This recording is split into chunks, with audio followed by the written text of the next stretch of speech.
দুর্গা শক্তি, নারী শক্তি, দেবী শক্তি, তাদেরকে বলেছি সংকল্পপত্রে জিরো ভ্যালু টিকিট আপনাদের দেব।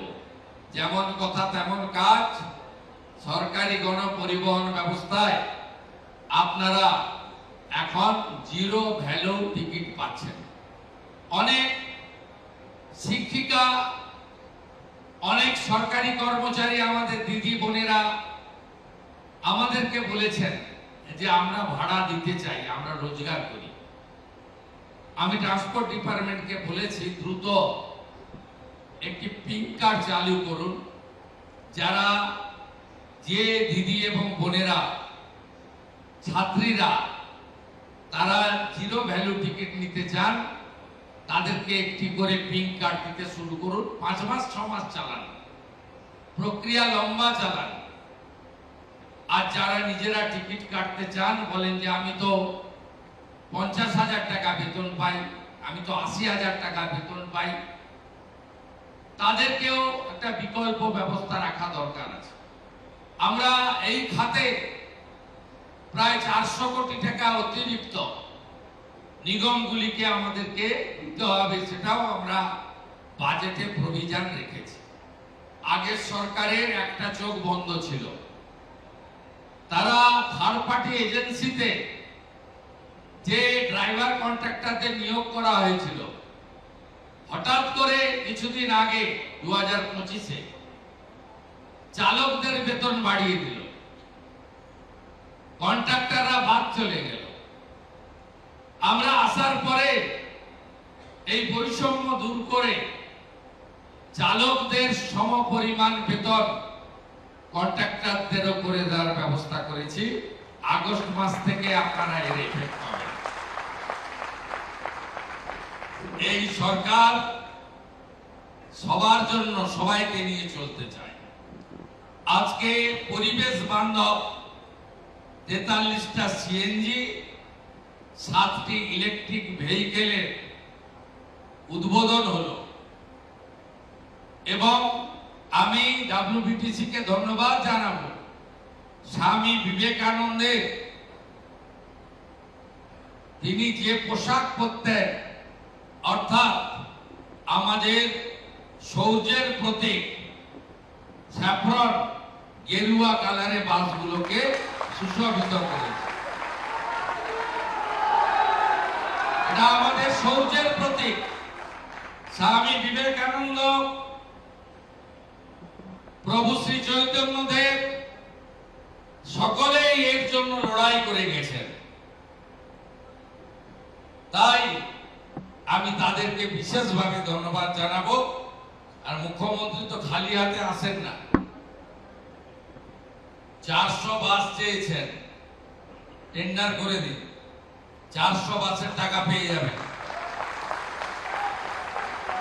আমাকে সিএস বলছিলেন 400 তো এখন আপনি দেন, আমরা রেডি। আপনি বলে যান মার্চ 2027-এর মধ্যে, 27-এর মধ্যে 1000 নতুন বাস আপনি দিতে পারেন। সবাই ভালো থাকবেন। আগামী দিনে ডবল ইঞ্জিন, বেশি হয়নি, মাত্র 9 সপ্তাহ, 12 মাস পরে আপনারা হিসাব করবেন কি ছিল আর কি হলো। ভালো থাকবেন। দুর্গা শক্তি, নারী শক্তি, দেবী শক্তি, তাদেরকে বলেছি সংকল্পপত্রে জিরো ভ্যালু টিকিট আপনাদের দেব। যেমন কথা তেমন কাজ। সরকারি গণপরিবহন ব্যবস্থায় আপনারা এখন জিরো ভ্যালু টিকিট পাচ্ছেন।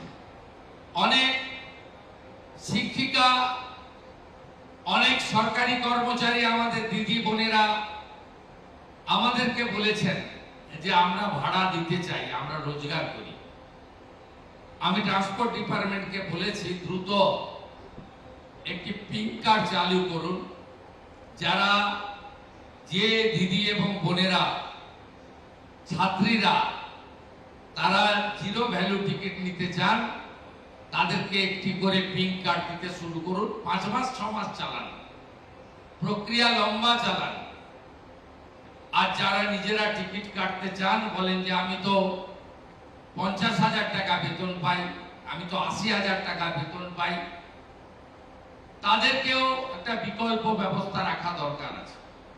আমরা এই খাতে প্রায় 400 কোটি টাকা অতিরিক্ত নিগমগুলিকে আমাদেরকে দিতে হবে, সেটাও আমরা বাজেটে প্রভিশন রেখেছি।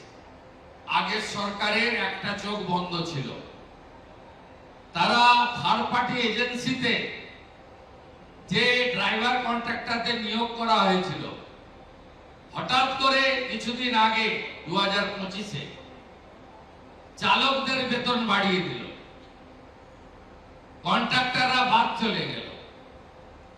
আমরা আসার পরে এই বৈষম্য দূর করে চালকদের সমপরিমাণ বেতন কন্ট্রাক্টরদেরও করে দেওয়ার ব্যবস্থা করেছি। আগস্ট মাস থেকে আপনারা এর এফেক্ট পাবেন। এই সরকার সবার জন্য, সবাইকে নিয়ে চলতে চায়। আজকে পরিবেশ বান্ধব 43টা সিএনজি, 7টি ইলেকট্রিক ভেহিকেলের উদ্বোধন হলো এবং আমি ডব্লিউবিটিসি কে ধন্যবাদ জানাবো। স্বামী বিবেকানন্দের তিনি যে পোশাক পরতেন, অর্থাৎ আমাদের সৌর্যের প্রতীক স্যাফরন গেরুয়া কালারে বাসগুলোকে সুশোভিত করেছে। এটা আমাদের সৌর্যের প্রতীক। স্বামী বিবেকানন্দ, প্রভু শ্রী চৈতন্যদেব সকলেই এর জন্য লড়াই করে গেছেন। তাই আমি তাদেরকে বিশেষভাবে ধন্যবাদ জানাবো। আর মুখ্যমন্ত্রী তো খালি হাতে আসেন না, 400 বাস চেয়েছেন, টেন্ডার করে দিন, 400 বাসের টাকা পেয়ে যাবেন। আমাকে সিএস বলছিলেন 400 তো এখন আপনি দেন, আমরা রেডি। আপনি বলে যান মার্চ 2027-এর মধ্যে, 27-এর মধ্যে 1000 নতুন বাস আপনি দিতে পারেন। সবাই ভালো থাকবেন। আগামী দিনে ডবল ইঞ্জিন, বেশি হয়নি, মাত্র 9 সপ্তাহ, 12 মাস পরে আপনারা হিসাব করবেন কি ছিল আর কি হলো। ভালো থাকবেন।